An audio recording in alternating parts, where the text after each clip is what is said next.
Imagine a cold, hard-drenched morning in the 3rd century AD. A Roman legionary, stationed at a lonely outpost near the Gascridge, looks out into the grey curtain of the forest. He's heard the stories, the Picti, the painted ones. He thinks they're monsters, primitive savages who run naked through the heather. But deep in that forest, a woman named Bridei is sitting by a fire. She isn't a savage. She's wearing a finely woven wool tunic fastened with a silver penannular brooch that would have cost a Roman centurion a year's wages.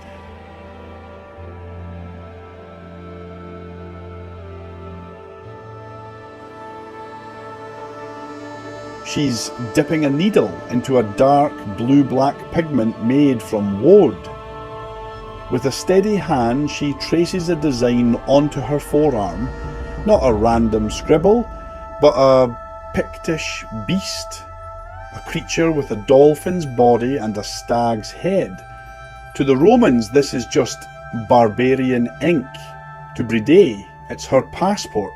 It tells everyone who her father was, which lands she owns, and which gods protect her.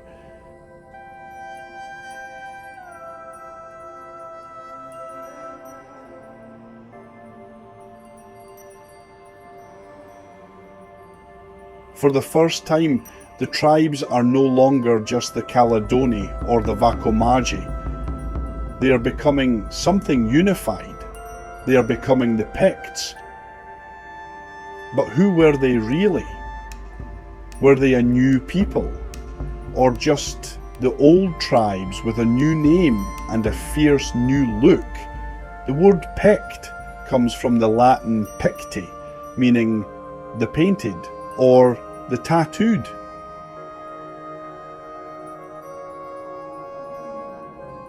It wasn't what they called themselves, at least not at first. It was a nickname given to them by Roman writers who were baffled by these northern warriors who refused to stay conquered.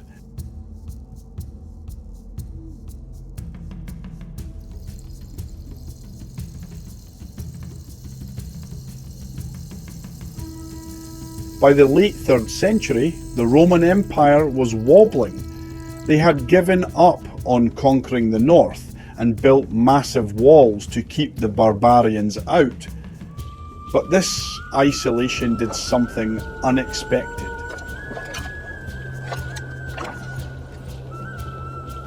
It forced the northern tribes to consolidate. The small, bickering chiefdoms we saw in the last episode began to merge into larger confederations.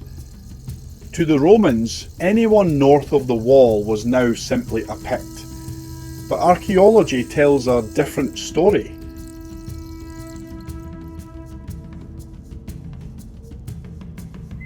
These folk didn't just appear out of nowhere. They were the direct descendants of the Bronze Age and Iron Age folk we've been tracking for 11 episodes.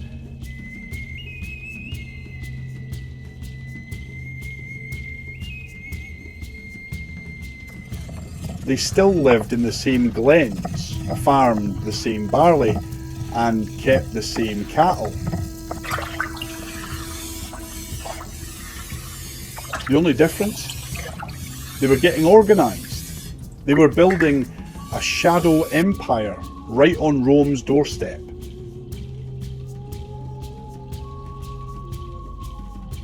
If you want to understand the Picts, you have to look at their Class 1 stones. These are the earliest monuments, unshaped boulders carved with a mysterious set of symbols. The crescent and V-rod, the double disc and Z-rod, and the enigmatic Pictish beast. We still can't read them, not really. They aren't an alphabet like Latin or Ogham. They are more like heraldry. They represent lineages, marriages, and territories. When you see a symbol stone in a glen, you aren't just looking at art. You're looking at a legal document carved in granite. And then there's the language. The Picts spoke a form of Brittonic Celtic, similar to the Welsh or the Britons to the south, but with a unique northern twist. O ritnieton erath emwyn. Some scholars reckon there might even be traces of an even older pre-Indo-European language hidden in their names.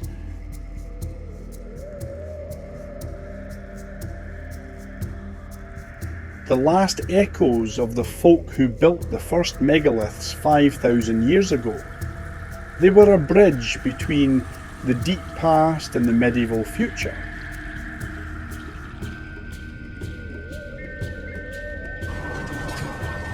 By the time the Romans finally packed their bags and left Britain in the 5th century, the Picts weren't just surviving, they were thriving. They had mastered the sea with high-prowed wooden ships and held a territory that stretched from the Firth of Forth to the Shetland Isles.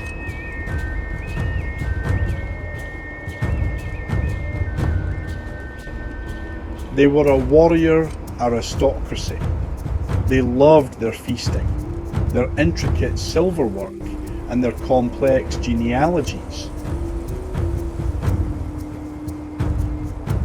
They were a people who had looked the greatest empire on earth in the eye and didn't blink.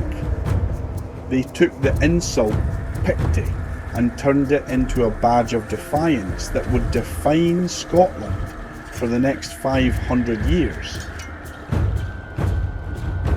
Next time, the peace is shattered. We're looking at the Scots, the newcomers from Ireland who crossed the sea to Argyll and founded the kingdom of Dalriata.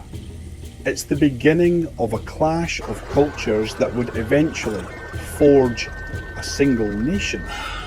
But before I go, I want to hear your take on the Pictish beast. Look at the carvings. What do you think that creature represents? A dolphin? A kelpie? Or something else entirely? Drop your theories in the comments. And if you're proud of your Pictish roots or just love a good mystery, give that subscribe button a bash. Cheers for watching, and I'll see you in the next one.